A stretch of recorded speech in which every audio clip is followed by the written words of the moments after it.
Days, man. Glad you made it all the way out to Arizona for the event. No, I'm pretty happy to be here, man. It's nice and sunny. Back home in Ohio, it's like 30 degrees, and I was pushing snow all night long before I came out here. So it's nice to be here in nice weather. My girlfriend's driving out there tonight in Monster Jam, and I'm here hanging out with you, so I'm excited. Yeah, that's awesome, dude. It's really cool. Cynthia's got the opportunity to drive the Monster Mud Truck. She's been on the Canadian tour, right, and tearing it up there. Is she excited to be down here in Phoenix? Yeah, she's real excited. She really likes the stadium shows. You know, it's a lot of fun for her, and this is her first show, or not her first show, her fourth show driving. And then from here, she goes to Fargo, and then she does a whole Canadian tour after that. So she's French-Canadian, so it makes sense for her to be up in Canada and doing some shows up there. Yeah, absolutely. She can do all the fan stuff, too, and talk to them, and that's an amazing opportunity for her. Now, you have some experience in a monster truck yourself, right? So are you giving her some coaching tips? What kind of stuff are you helping her with? Yeah, I got a little bit of experience, a little over 8 years, and did about 45 shows a year while I was still doing it. So, yeah, whenever she asks my opinion, you know, I let her know what I think and stuff, and try to give her a little bit of pointers here and there. But she's got a crew that takes pretty good care of her, and the people that run the truck, they kind of let her know some things of how the truck works and stuff. So, and most of the time, I just sit back and enjoy. Nice. Well, that's got to be a good feeling to take some of that pressure off, right? Help her stay calm and not worry so much about the technical side of it. I'm sure she's got a great crew keeping her truck together, you know, for all the weekend races. So we're glad you're out here, Joey, because I mean I haven't seen you in a little bit. We worked together in the Prim Nevada race in the Torque Series last year. I had the opportunity to watch you out there in your Pro Light truck. Talk to us about what it's like for you to transition from the off-road truck and those arena or stadium events to a short course truck. What's the difference for you? It's a huge difference, man. I mean, the monster truck is a whole different animal itself. You know, I started that back when I was 22 years old, and I started it from nothing. And, you know, I tell everybody, you know, and this is the honest to God truth, instead of buying a house and going to college when I was 21 years old, I bought a tractor trailer and a monster truck and went to truck driving school. So, and then just kind of learned everything from there. It was a real steep learning curve. And then over the years, I started building more and more stuff and learning more stuff myself. I do all my own fabrication work. And, you know, we learned a lot over those years. And I've always been a diehard racer. It's been my whole life. And, you know, for the past 4 years or so, I've wanted to get into short course off-road racing. And I was finally able to make it happen for one race in 2013. And then when I sold my monster truck team, I basically reinvested it all in short course off-road racing and started racing Pro Light in the Torque Series. And we just finished our first full season this past year in 2014. Well, congrats for getting that rookie season under your belt. I know it's a learning curve too. It's different personalities, different rule set, governing body, all that kind of stuff. You have to kind of adapt and figure out how to work within those guidelines. You mentioned something earlier, though. You mentioned about the Lincoln, the welding rather. And I know Lincoln Welders are one of your sponsors, and in fact, they're partners with us as well for our collision program and the program we have at NASCAR Tech, where we're teaching guys how to MIG and TIG weld. How important is it for you to have, you know, solid sponsors, solid equipment like that underneath you? I know K&N is another example of a sponsor that you have, and they're partners with us as well. Talk to me about, you know, the importance of those sponsors and what that's meant for you, helping you, you know, be successful on the track. Oh, it's a huge part of our program. Is our fabrication, our welding, and everything. So I go up to Lincoln every year for a refresher course, and we get some of the best, you know, welders and instructors in the country there, and they kind of give us a whole refresher course. You know, chromoly welding, TIG welding, MIG welding, a little bit of everything. And you know, it's so important when you're running a pretty low budget team to be able to do as much as you can yourself, and to be able to fabricate your own parts and have good partners behind you like Lincoln Welders. It steps your game up considerably when you don't have to rely on a lot of other people to build parts for you, because obviously the cost of raw materials is a heck of a lot less than completed parts.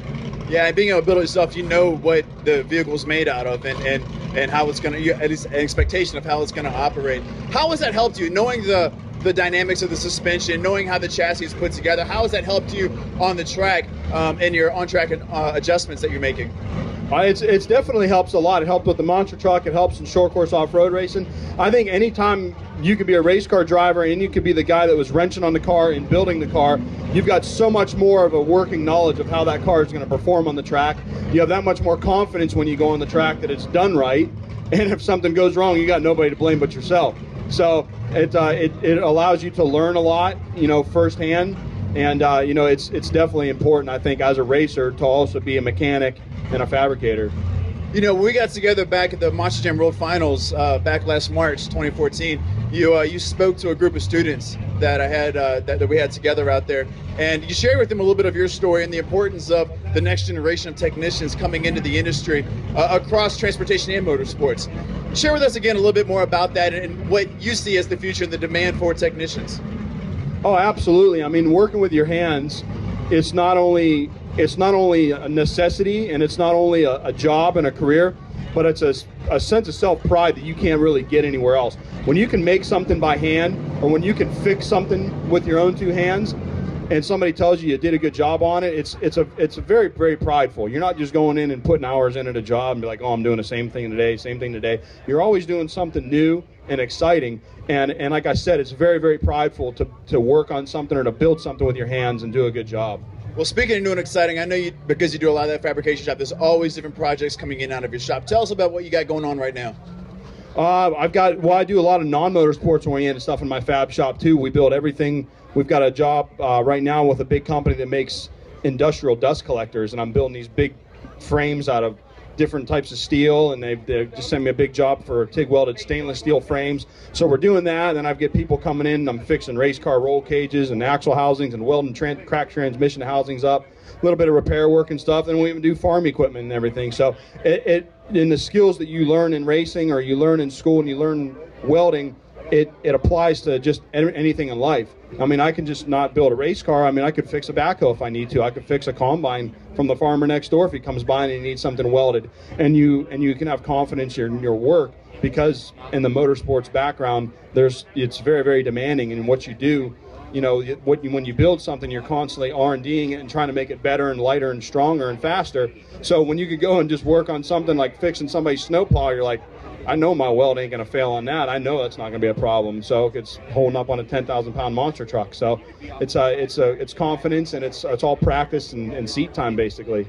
Yeah, developing that skill, continuing that education, continuing to learn, continue to push yourself, challenge yourself to get better at it, even when you're already pretty good at that very high level of what you're doing. And you're right, though. You make a great point about the sense of universalness, if that's a word, about what you can do, especially with the welding side of it, because that's needed in so many different fields, and it's a great skill to have. You're definitely putting those tools to use. Now, this morning you had a chance to walk around the campus for the first time here in Avondale. What did you think of the school? It is extremely impressive here. I mean, I wish I was able to go something to this right when I got out of high school and learn a lot of the stuff that I've learned through trial and error and the hard way. I wish I could have come somewhere like this and learned it the easy way first. It would have progressed my game substantially a lot faster.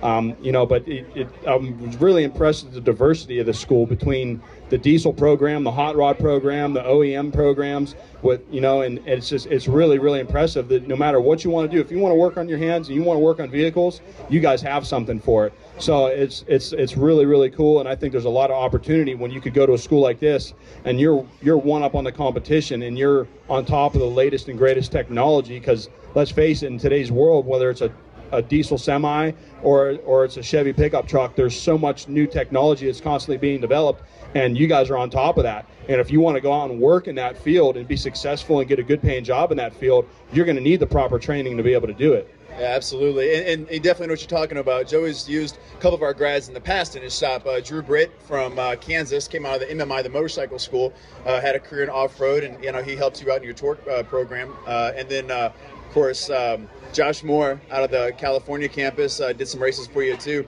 working those days. What was it like working with the guys who came through the program and they came out there to help you on the weekends? Oh, it was pretty cool. Drew was my crew chief all year, actually, and Josh came out to our event, actually, where Drew couldn't make it in Sturgis. And Josh did an awesome job, too. He's a funny character, and he's very mechanically inclined as well. He's a personality. Oh, that's for sure. And then when we had some different kids come from the schools, like in Charlotte and stuff like that, to help out, it was really cool. They come there, and they're ready to work, and they've got a good work ethic, which I also understand you guys teach. I see motivational stuff all over the school and different signs and stuff, and your mental attitude when you go to work has to be good, otherwise you're not going to do a good job. So I think that's equally as important as learning the skills with your hands, is learning how to have a positive mental attitude and staying away from negativity in your life. Otherwise, you're not really going to go anywhere. That's exactly right. That's a great message to share with everybody here. Thank you, Joe. I appreciate your time, man. Ladies and gentlemen, one more time, put it together for Joe Sylvester. Thank you, sir.